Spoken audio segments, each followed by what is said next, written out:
Finally, the moment a couple of you have been waiting for. It's all like bing bong, Jack. Coming to you from an undisclosed location in Duval and St. Johns County. The show for Jag fans by Jag fans. You can't have a newcomer come in and steal the show. Here are your hosts, Franklin and Michael how you say it? DeZoba. Welcome to the Jaggernaut Podcast. Ladies and gentlemen, kids of all ages, want to welcome you back to another Jaggernaut Podcast. As always, Michael, got my brother with me, Frank. Let him know what we're repping. Duval. That's what I'm talking about. Good old Duval. Frank, coming off a win, how does it feel against Dallas's second string? Let me throw that out there, man, because I keep seeing a lot of podcasts going over this win. And if you watch some of them, not all of them, but some of them, we're going to the Super Bowl. If you watch fans and the live, the Jaguars AM, any of the Jag shows, man, we're it. We are the team of destiny. Nobody seems to understand. We put our ones against the two. Trevor Lawrence threw a pick. Trevor Lawrence went 3 and out. Trevor Lawrence finally got the Jags moving, scored a TD. Does that bother you at all? No, I actually like that he threw a pick. I want my quarterback because, I mean, the thing is, you know, you can't on the one hand say preseason doesn't mean anything and then go, oh, he threw an interception. I think you cannot escape the fact that when you are a player, that you understand that this is not a meaningful game. And so that being said, I think if you make a mistake, this is when you want to do it, you know, because there is a little bit of rust. It's been a few months since you've played in a game. So, yes, it's not a real game, but I think I like the idea of getting that out of the way. Like, go ahead and throw an interception. I almost think this is the time when you go, oh, yeah, that's right, man. I gotta take whatever, you know, like this isn't, it's a reminder. He's still a young player. Maybe if you're an older quarterback, you probably don't do that so much, but I want to get the mistakes out of the way is basically the way that I look at it. And I would say this too, since we're talking about the interception. Did you find it weird that Trevor said, basically, as I understand it, he said it was a bad decision, and then Peterson came out and said the ball came out of his hand? I was going to bring that up. Yeah, I was going to bring that up. Here's what that tells me. That tells me Trevor Lawrence made a bad decision and Doug Peterson's covering for him. You know, I went back and looked at it, and I was trying to figure out, first of all, and instantly you know something was weird too, because you have two receivers close together. You normally don't have that. Yeah, and Doug Peterson said, nope, that was fine. The depth on the routes were fine. I almost wonder if they're covering for Ridley. I got to be honest. That's my first thought. I didn't think Ridley was supposed to be there. I didn't see it that way. I thought Ridley was the most open of the two. He was the most open, but I didn't think that the location that he had. I think what he was doing was he was adjusting between. So there was a defender in front and there was a defender behind. I think Ridley was attempting to float upfield to space out to give Trevor the shot above the front defender. And Trev's ball went over Ridley to the guy that was behind him. So maybe all these things are true. Now that I just said that, maybe Ridley's kind of floating his adjustment as maybe a professional's, you know, allowed to do. Adjust to the defense. Trev sees it. He's supposed to adjust. Maybe the ball did come out, you know, not great. And instead of going to Ridley, because here's the thing, if the target was Ridley and he was trying to drop it over in between the two defenders, because it almost appeared he was trying to get to Ingram the way the ball landed. And then if you watch it, it does look like the ball is underthrown, and it could have been, yeah, and it could have been that it did slip.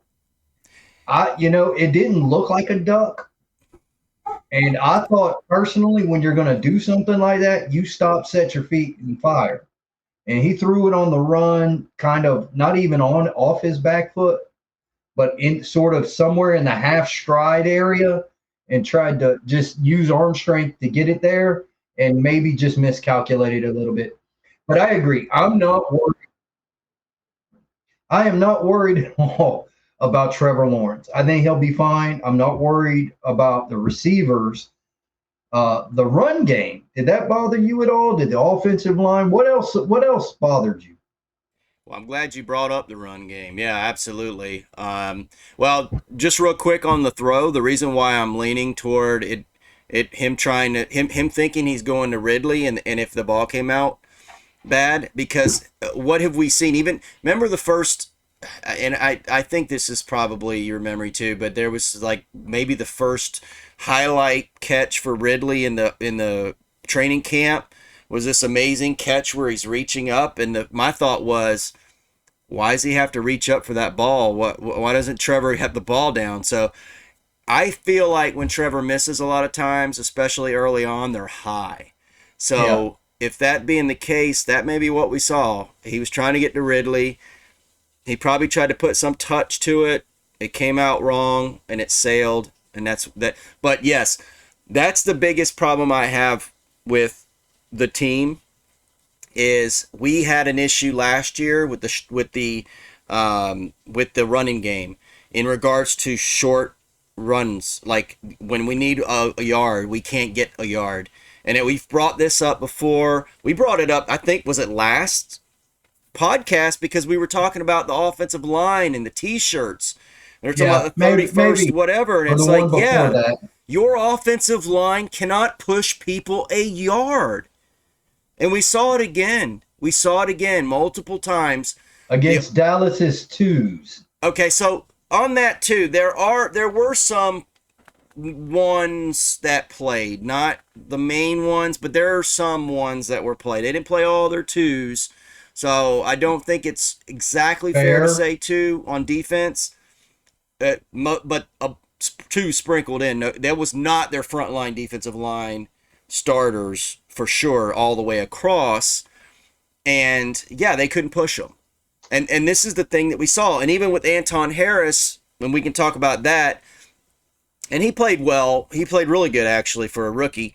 That's the thing. That's the knock on him, and that's why I'm interested to see how he plays out, because he fits this offensive line's personality, which is to say they're good pass protectors, and when they can spring the correct traps, and when they're getting all the different line, it's not basic runs. They're just not going to power somebody. It has to be these manipulated sort of runs, and we can spring them, and they look great, and they'll get 12 yards sometimes or more. But when you need 2 yards, you can't get it with this line. They just don't push people off the ball. So yeah, I saw that again, and that's what I saw. And it's funny because a lot of people are touting Tank Bigsby, right? And Tank, if you look at his stat line, it was good. Dude had a 5.7 yard average, right? I mean, that is a good average. When you watch the game, it was 2 outside runs that he had to do in order to get there. One, I know for a fact the hole wasn't there. So he sprang it outside and gained ground that way. You can't keep relying on that. Eventually, you're going to be playing against their number ones. And guess what? They're faster than you. Well, it does bother me that you're right. We can't push people off the ball. We couldn't do it last year. They did nothing to upgrade that area.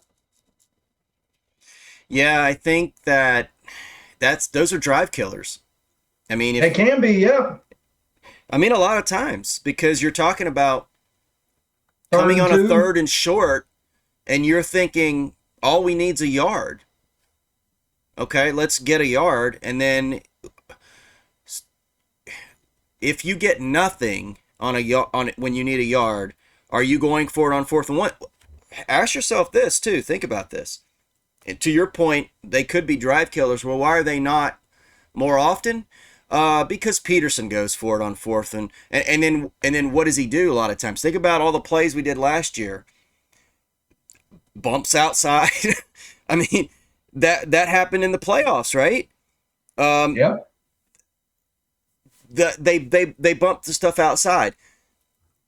So they're having to this goes back to what we talked about. This is a bad offensive line in that respect. Okay? It's a one-dimensional offensive line. This is an offensive line you have to work around. They are going around the offensive line that is failing to open up holes or designing the plays in that way because they know they're not just going to be able to go straight up the gut most often. And the times when we do that, it's because there's more open space. We're in wider set formats. You know, where it's a longer down in distance. The defense is different, but when the defense is stacked. And of course, they will be better at stopping the run, generally speaking. But I'm not talking about popping 5-yard runs. I'm talking about popping 1, like get 1 yard. And we do that a lot where we don't get nothing, like nothing. It's a problem. And it isn't the running backs. It doesn't appear to be the running backs. You know, they tend to be doing pretty good. I know I bagged on Snoop Connor. I didn't think his vision was good. I didn't see him hitting holes when they were there. I'm not necessarily but I'm not putting Snoop Connor on the offensive line. ETN makes his hay with the same offensive line. Tank Bigsby did okay with the same offensive line. Right? I just meant last year, you know. That's my point. Mikhail Sargent outplayed Snoop Connor in last year's preseason. And we kept Snoop Connor because he was a draft pick. Not because he was better, because he was a draft pick. Yeah. Okay. So to me, the whole Snoop Connor argument, no, that's null and void. He shouldn't even be on the team. Well, let's discuss some things that we saw in some more things. And I will say this about Snoop Connor. He won't make the team, but I saw a Snoop Connor that I haven't seen. I didn't see all last year. He played pretty well. The problem I've got, like I'm a little bit more optimistic about Snoop Connor after that game, but sorry, we just don't have the room at this point. You're not taking Dearness Johnson's job, in my mind. You're not taking JaMychal Hasty's job. So, you know, sorry, I don't think, maybe he put something on film and somebody else will pick him up would be the thing that I would say about that. But I just want to say I thought Snoop Connor was terrible last year. Thought he played pretty well. I just think I got to say that, even though he won't. Now it becomes a numbers game. Yeah, when it's a numbers game, it is what it is, and I thought he played pretty good actually. Who jumps out at you? Who else played good? Anton Harris. He did well pass blocking. There was one goofy block I saw where it looked like he tried to cut the guy and completely missed. And he tried to do that. He tried to do that on Fowler, right? And we know Dante Fowler Jr. Woo, do we know him? Thank God that guy went to the University of Florida. Yeah, thank God he went to the University of Florida, or he might have really wrecked something. I know that's my little dig at Florida guys. Anyway, I thought he played well. I thought the line overall did well. They didn't open up short yardage holes. The running game looked suspect. But Trevor had all day to throw. On the 2-point conversion, on the touchdown, it was all day long. They were not even sniffing him. That's good. Yeah. Because we're going to live and die by our passing game. And our passing game hopefully will open up our running game a little bit. And then in the fourth quarter, when we need it, hopefully we can let the maulers loose. Well, whatever kind of maulers we have. Who else played well? Nathan Rourke played well. Man, that one play was just badass. Let me say this I about. don't know that he makes the team, but he has at least earned. He has at least earned, I think, a. I'm trying, Consideration. man. No. What's the practice squad? Oh yeah, man. Like a Here's practice the squad. problem: you may not be able to keep him on the practice squad.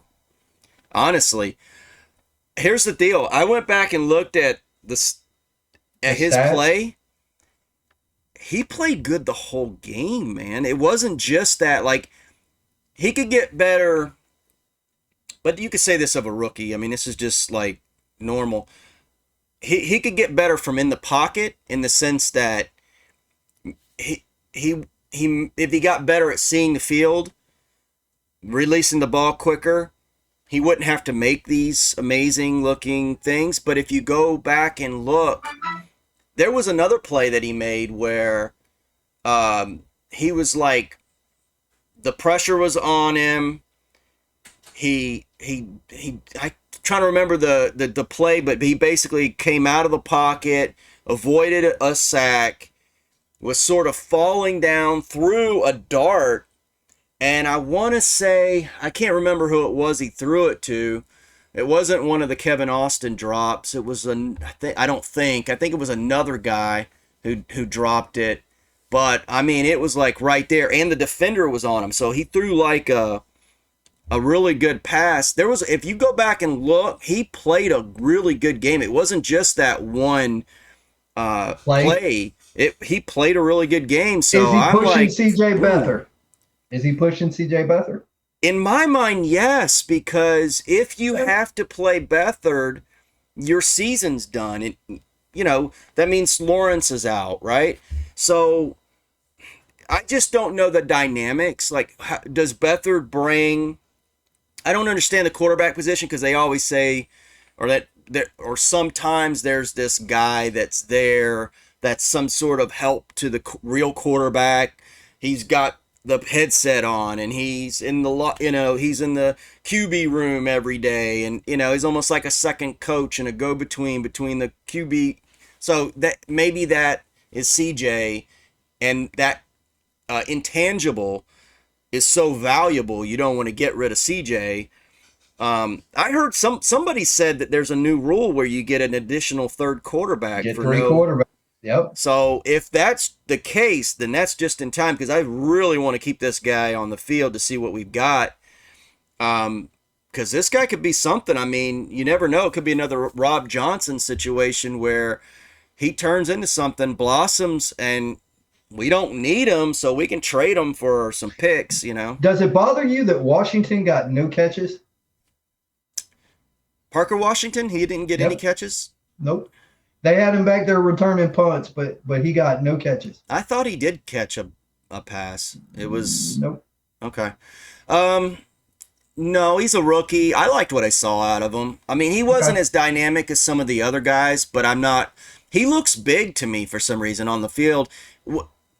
I And know he's short. I know He he's does, like he's he's like, weird to me because he looks big until you see him standing next to somebody, and then he's shorter, but he looks big. I don't know why. He must be proportioned differently because than other wide receivers. I don't know, but I just kept looking. I'm like, who's that? Who's that big guy? And then it wasn't a big guy. I don't know. I kept thinking that about the guy. I don't know why.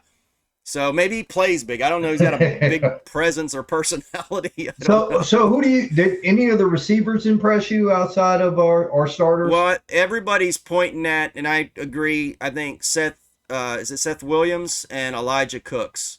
Those were the two guys that I think that looked. They looked good to me. What about Harris? Harris is the one that caught that long ball that put Jacob us down Harris at had the that Jacob one really Harris. nice catch. He looked good too. I just didn't see him in any other plays. Enough. Like I saw Williams and Cooks multiple times, but Harris, yeah, you got to mention Harris. Maybe he just didn't get the looks that he needed. How to did get. Britton Strange look to you? He doesn't look quick to me. But he looks Travis powerful. Kelsey is not quick. He's not quick either. He just No, knows what he's doing. He's smart. He's smart and big, knows what he's doing. So yes, and he blocked pretty damn good. I will say that he was a nice addition in as a blocker. You know, yeah, and if it's somebody who can throw a decent block and then drift out somewhere for, someplace underneath because the defense is running with Ridley, I'm okay. You can use that. So I was impressed, and I thought he played well. I thought overall the team as a whole did well. Did anybody on defense jump out at you? um, I know there's one. yes, Gregory Jr.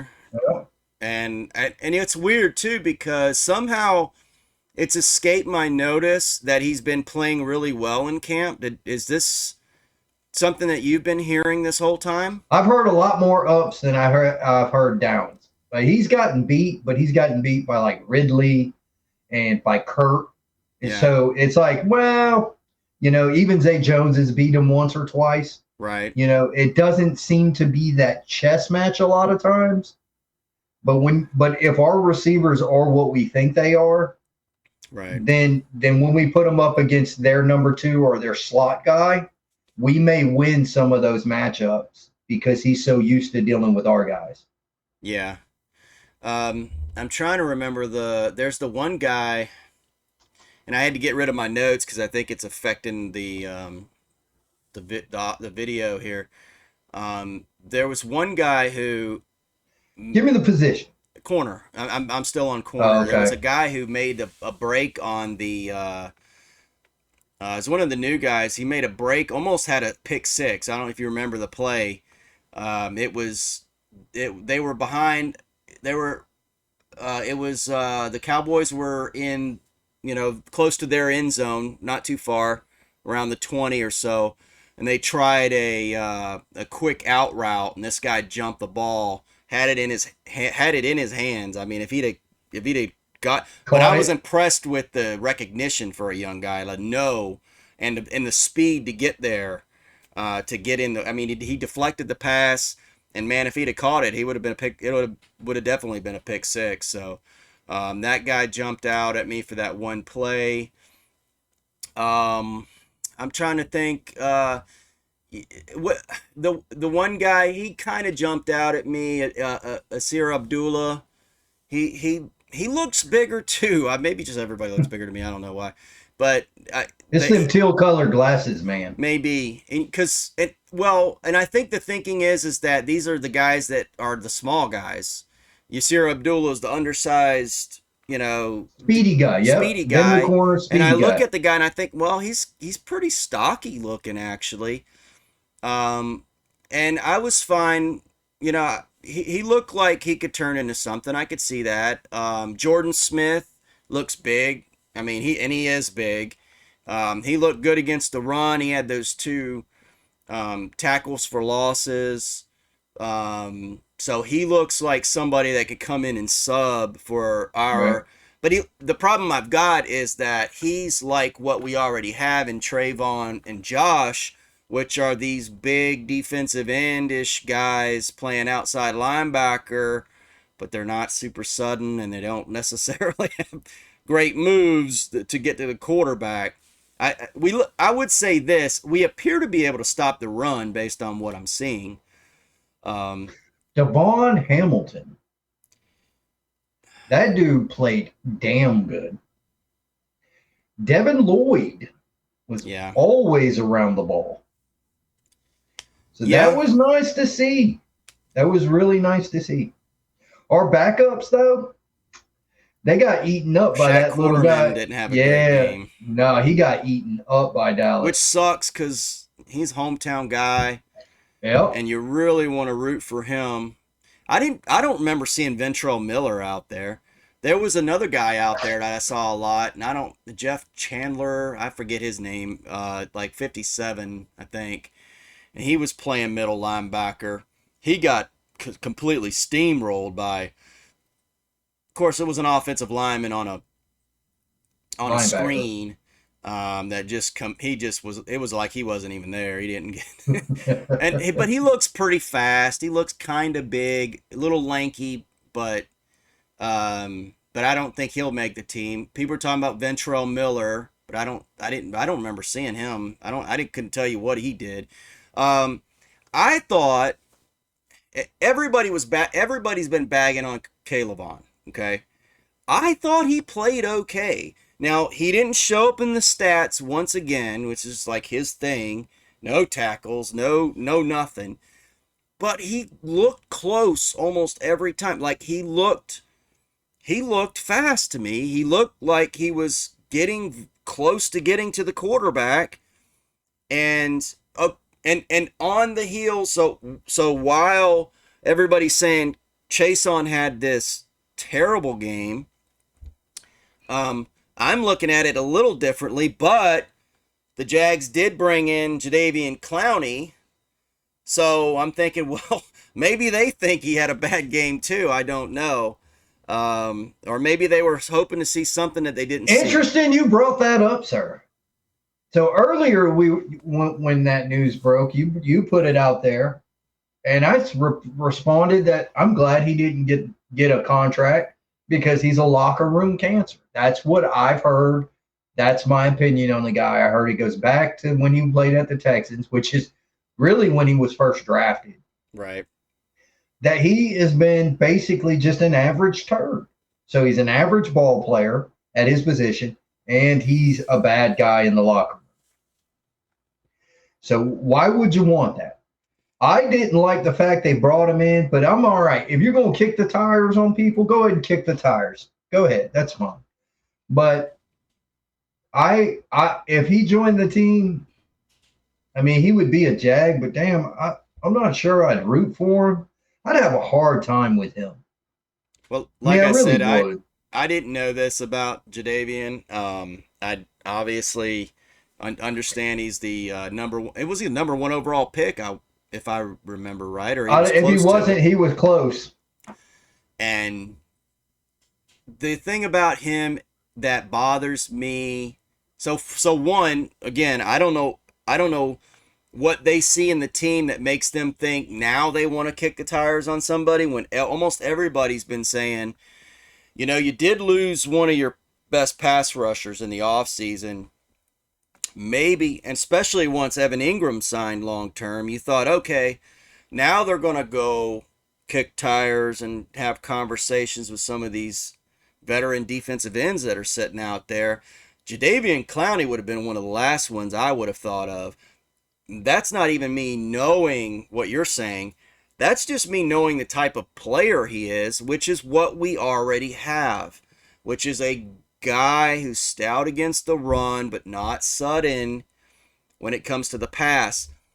Kind of interesting because our defensive line appears to be almost the exact opposite of what our offensive line appears to be, which is they stop the run. They're good at the run portion of defense, and the offensive line's bad at the run portion of offense. But yet they can pass block really well, but then the defense can't really pass rush that well. So I wonder if that's something to do with practice somehow. Like maybe I don't know. I don't know. But you would think iron sharpens iron, and that would help both directions. But it doesn't seem to be working. That's a horribly overused cliche. Horrible. It's not as bad as 110% and due diligence, the maturation process. There's other ones that just... Dude, I can't with you. I can't with you. Iron sharpens iron. Please. What else you got? Is there anything else we need to talk about on this game? Well, we covered offense. We covered defense. I like some of the play calls. I like the coaching. I don't think I'm ever going to have an issue with the coaching for the most part as long as it's Doug Peterson. Special teams was what special teams was. We lost our long snapper. We signed Carson Tinker as a backup long snapper. He'll come in and he'll play a few games in the preseason. Hopefully our guy will come back. and we won't miss too much there. Ben Barch was activated from the PUP list, so he's practicing, but he's still not taking on contact yet, which is good. They're easing him back in. I Right. don't think he's going to be ready for Detroit. We go up tomorrow and Thursday to face Detroit in scrimmage practices, inter squad practices. Is that Yeah. what they call them? Inner squad. I guess that's what they refer to them. Yeah, I think so. So we'll be up in Detroit doing that. And then Saturday at 1 o'clock, we have the Jags versus Detroit. Detroit whooped our ass last year, like literally put it on us. Hmm. So I'm interested to see what the Detroit media is saying about these practices. You know, I don't have a strong trust for our media. I will read Good them point. too. I will read them too, but I want to see what Detroit media is saying. Again, it's the second preseason game, so you expect the starters to play maybe a little bit longer, maybe be able to get into a rhythm. I figure if Trevor Lawrence scores a touchdown on his first series, you pull him, you pull most of the other starters, and you get those backups back in there, trying to see who really wants to make the team. There's talk, and it makes you wonder what is the strategy, or if the coaches have a strategy in regards to playing time at this point, because apparently the concept is that you go up there and you get all this work in the practices with that team, and that shows you really all you need to see. You don't actually need to play your players in the preseason. But then the thinking is because there's that little bit of a gap between the third preseason game and the first regular Season. season game. If you don't play them against the Lions, do you then play them in the third preseason, which almost nobody does? So then you have this long stretch of time where your frontline players don't get to play. So it'd be interesting to see what strategy Peterson. I think he's going to have to play them. I think. I Um, think you play them a little each time. yeah. You know, you get them back used to it to where that's now the norm, and then you work on whatever you need to work on in practice. Then you get to apply it into a game and see how it goes. That's what I think. I think you play them at least for a little bit. The third preseason game, maybe you see him for a series regardless what they do. And then I put in all the backups because this is your last chance to make the damn team. Like Right. show me what you got. I'm going to give you 3 quarters or 3.5 quarters or whatever it is, but you show me what you got. This is your game. Yeah, I mean the last preseason game's notorious for that, because you want to trim that's the time you're trimming your roster down, and you want to give them a last chance to make some sort of an impression, An impression, yeah. and you don't want to have that injury creep in for your starters, so you typically just play all backups. And it's weird too, because I noticed not a lot. There's some teams that are just, and of course this is always the way it's been, I guess, to some extent, at least in recent years, that some teams do it this way, other teams do it another way. But it seems like more teams are playing, uh, not are opting not to play their starters. I mean, we just saw that with the Cowboys, and you only have 3 preseason games, so you're not going to play your starters the first preseason game, and you're not going to play the starters the third preseason game. So Right. are the Cowboys playing their starters? Are the Lions going to play their starters against the Jags? I mean, what are all the teams thinking in regards to these preseason games? Maybe I missed it last year, or it's just one of those things because it's preseason. You just never remember it, Right. because once it's done, it's done. But I don't remember thinking this last year, that so many teams were opting not to play their players, when I do think there's some value there to get ramped up and ready for the season. So I don't know. I mean, it'll be interesting, because if we do opt to play our starters, is it going to be a scenario where it's going to be like the Cowboys game? You're going to be, yeah, but, it was the second string, Like, I think if the offense would have came out and scored just flat out, not necessarily steamroll them, but maybe just methodically touchdown, I wouldn't have had an issue, and I don't think you would have heard a lot of people saying, "Yeah, but it's the second string." I think because it took them a little while. Now, granted, it's preseason, so maybe they got to knock the rust off too. Maybe there was some of that. Again, we get another chance to see what happens. You know, they keep saying start fast. They don't start fast. They don't run short yardage well. They don't pressure the quarterback well. and That's three things that carried over from last year that appear to be the exact same after one preseason game. yeah, and again, I think it has to. You're not going to convince me, at least at this point, that it doesn't have something to do with personnel. I think that in this case, Peterson is coaching, and his scheme is bailing out certain aspects of the team. And that's the way it should be. You cater to what you're good at. You shy away from the things that you're bad at. That being the case, when you get the opportunity, because that's one of the things you do, you have to have short yardage plays here and there. And yeah, it'd be nice to. I don't know where the Lions stack up on their. I know they're pretty decent at sacking the quarterback. So our offensive line's pretty good at stopping that sort of thing. So that'll be a test. How good are they at stopping the run? Is it going to be a scenario where, but they didn't have their starting defensive tackles in, and therefore, even though we did convert a couple third down conversions, short yard, it doesn't count. Let's wait until I don't know. So I know one of the things that as I understand it, the Cowboys, some of the guys that were the frontline guys were the interior guys.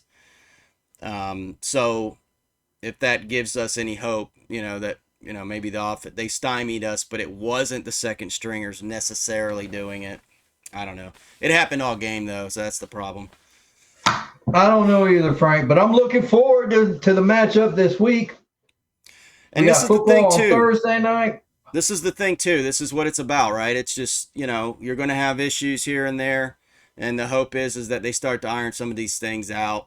That's what the preseason's for. Yep, before and the regular you know season. The regular season is going to be here, so that's what I'm positive. Talking about. And I'm talking about.